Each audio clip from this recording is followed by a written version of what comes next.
वालेकुम dear students, hope you are doing well. Students, आज हमने बायो का चैप्टर नंबर 2 जो स्टार्ट किया हुआ था, स्टडी ऑफ मलेरिया हमारा टॉपिक था। उसकी हम सेकंड बायोलॉजिकल प्रॉब्लम को देखेंगे।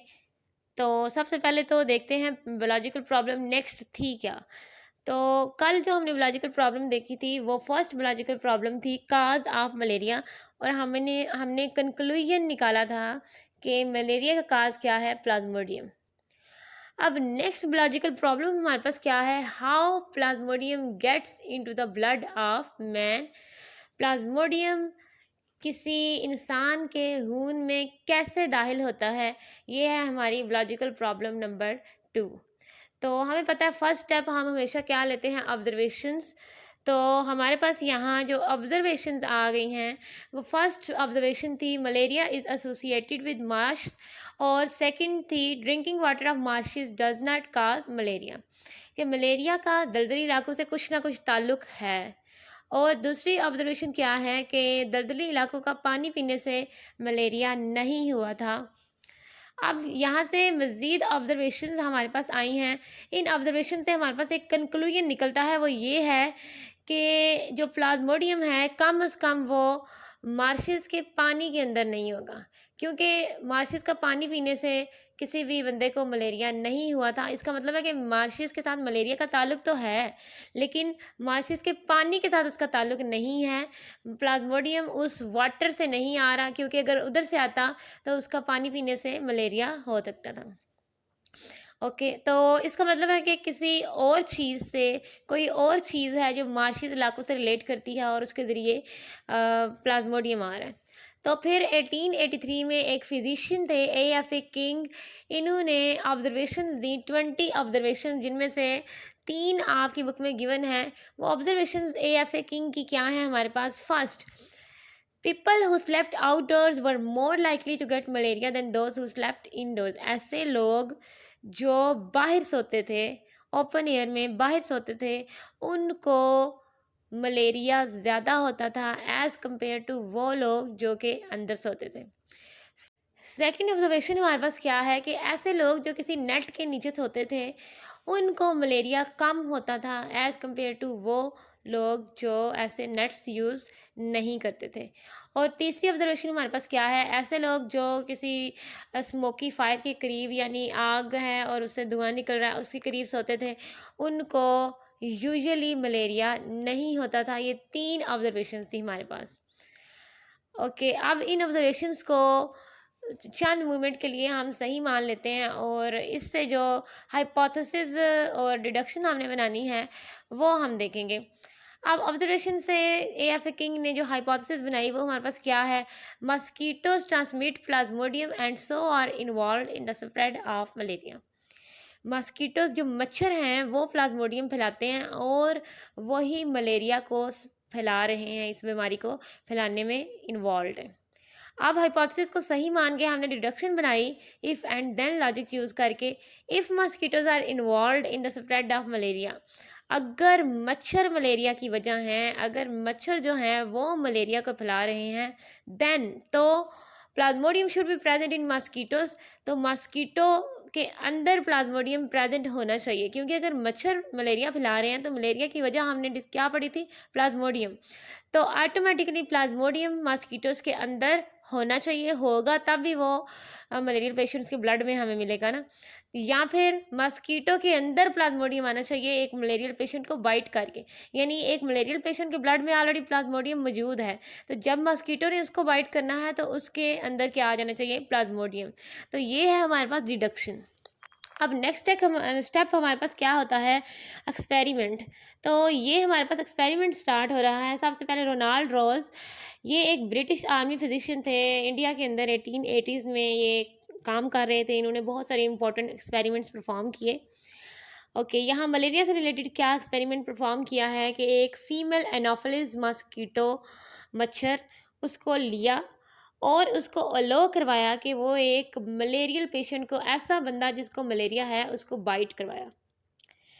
फिर उस मस्कीटो को जिसने मलेरियल पेशेंट को बाइट किया था उसको किल किया।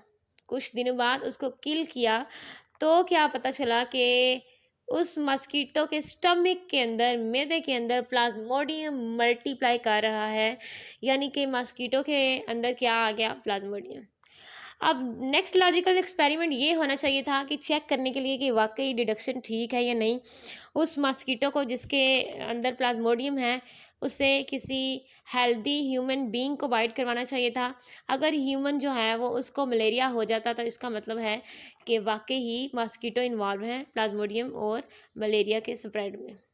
लेकिन इस तरह के एक्सपेरिमेंट्स यूजुअली जिनमें डायरेक्ट ह्यूमन बींग्स इन्वॉल्व होते हैं वो कम ही किए जाते हैं, क्योंकि रिजल्ट्स काफ़ी सीरियस हो सकते हैं किसी पर्सन की। जबकि मलेरिया इतनी सीरियस डिजीज़ थी बैक देन, तो किसी बंदे की जो है वो मलेरिया से डेथ भी हो सकती थी। लिहाजा इस एक्सपेरिमेंट को अवॉइड कर दिया गया कि हेल्दी पर्सन को बाइट करवाया जाए। रैदर इसकी बजाय क्या हुआ, रॉज ने एक्सपेरिमेंट को रीडिज़ाइन किया, दोबारा से स्टार्ट किया। अब एक्सपेरिमेंट के अंदर से ह्यूमन बीइंग्स को निकाल दिया, मलेरियल पेशेंट जो पहले ह्यूमन बीइंग्स थे उनकी जगह स्पैरस को यूज़ किया, चिड़िया को। और क्या किया, अपने एक्सपेरिमेंट के अंदर फीमेल क्यूलेक्स मस्कीटो को एलो किया कि वो एक ऐसी स्पैरो को बाइट करें जिनको क्या है, मलेरिया। अब हमारे पास मलेरियल पेशेंट कौन है, स्पैरोस। मस्कीटो कौन सा यूज़ हुआ है, फीमेल कुलेक्स मस्कीटो, जिन्होंने मलेरियल स्पैरो को बाइट किया। कुछ मस्कीटोज़ को जो है वो किल करके उनको स्टडी किया गया वेरियस टाइम्स, तो उन्हें पता चला कि Plasmodium multiplied in the wall of mosquito stomach, कि प्लाज्मोडियम जो है वो मच्छर के मैदे के अंदर मल्टीप्लाई कर रहा था। उसके बाद मल्टीप्लिकेशन के बाद वो प्लाज्मोडियम मस्कीटो के सलाइवरी ग्लैंड के अंदर चला गया। सलाइवरी ग्लैंड्स यानी माउथ के अंदर ये प्रेजेंट्स होते हैं, जिसका काम क्या है, सलाइवरी ग्लैंड का काम है सलाइवा रिलीज़ करना। तो ये स्टडीज़ से पता चला कि मस्कीटो के स्टमक से प्लाज्मोडियम मल्टीप्लिकेशन के बाद किधर चला गया, उसके सलाइवरी ग्लैंड्स में। फिर क्या किया गया, इन्होंने कुछ जो मॉस्किटोज़ थे उन्हें ज़िंदा रखा और बाद में उनको एक हेल्दी स्पैरोज़ जो थी उनके पास, हेल्दी स्पैरोज़ यानी ऐसी चिड़िया जिनको मलेरिया नहीं था, उनको बाइट करवाया। और फिर रिज़ल्ट में उन्होंने देखा कि जो मॉस्किटो था, इन्फेक्टेड मॉस्किटो यानी वो मॉस्किटो जिनके सलाइवा के अंदर प्लाज्मोडियम प्रेजेंट था, वो एंटर हो गया है, वो सलाइवा और वो प्लाज्मोडियम किधर एंटर हुआ है, स्पैरोज़ के ब्लड में। और जब इन हेल्दी स्पैरोज़ का ब्लड चेक किया गया तो उन्हें क्या मिल गया, उसके अंदर प्लाज्मोडियम, यानी कि हेल्दी स्पैरोज़ को क्या हो गया, मलेरिया। अब हमें ये पता चला कि जब हमने जो रीडिज़ाइनेशन किया थे एक्सपेरिमेंट्स उनके अंदर, कि जब हमने एक मॉस्किटो को ऐसी स्पैरो को बाइट करवाया जिसको मलेरिया था, तो मॉस्किटो के अंदर प्लाज्मोडियम आ गया था। और जब उन मॉस्किटोज़ को हेल्दी स्पैरोज़ को बाइट करवाया तो हेल्दी स्पैरोज़ को क्या हो गया, मलेरिया। अब ये हमारे पास थोड़े बहुत श्योर रिजल्ट्स थे जिनकी बेस पे फिर हमने डायरेक्ट एक्सपेरिमेंटेशन किए ह्यूमन बीइंग्स के ऊपर फाइनली। तो 1898 में इटालियन बायोलॉजिस्ट ने एक एनाफिलिस मॉस्किटो को एक मलेरियल पेशेंट को बाइट करवाया, जैसे रोनाल्ड रोज ने पहले करवाया था। मॉस्किटो को कुछ दिन के लिए रखा और उसके बाद उसको अलो किया कि वो एक हेल्दी मैन को बाइट करें। वो बंदा जिसको मॉस्किटो ने, जो इन्फेक्टेड मॉस्किटो था जिसके अंदर प्लाज्मोडियम था, उसने बाइट किया था, उस पर्सन को कुछ दिनों बाद क्या हो गया, मलेरिया। कुछ टाइम बाद उसको क्या हो गया, मलेरिया। इस तरीके से ये कंफर्म हो गया, हमारे पास रिजल्ट आ गया एक्सपेरिमेंट्स का कि mosquitoes transmit plasmodium and spread malaria. Mosquitoes जो हैं वही प्लाज्मोडियम और मलेरिया को फैला रहे थे। ओके, अब आपने एक चीज़ याद रखनी है एमसीक्यूज़ के लिए कि स्पैरो के अंदर मलेरिया कौन सा मॉस्किटो फैला रहा था, फीमेल कुलेक्स। और मैन के अंदर एनोफिलिस मॉस्किटो ये ट्रांसमिट कर रहे थे। और इसके अलावा एडिस इजिप्टी ये जो मॉस्किटो है हमारे पास, ये डेंगू फीवर काज करता है। इसका भी आपने एमसीक्यूज़ के लिए याद रखना है।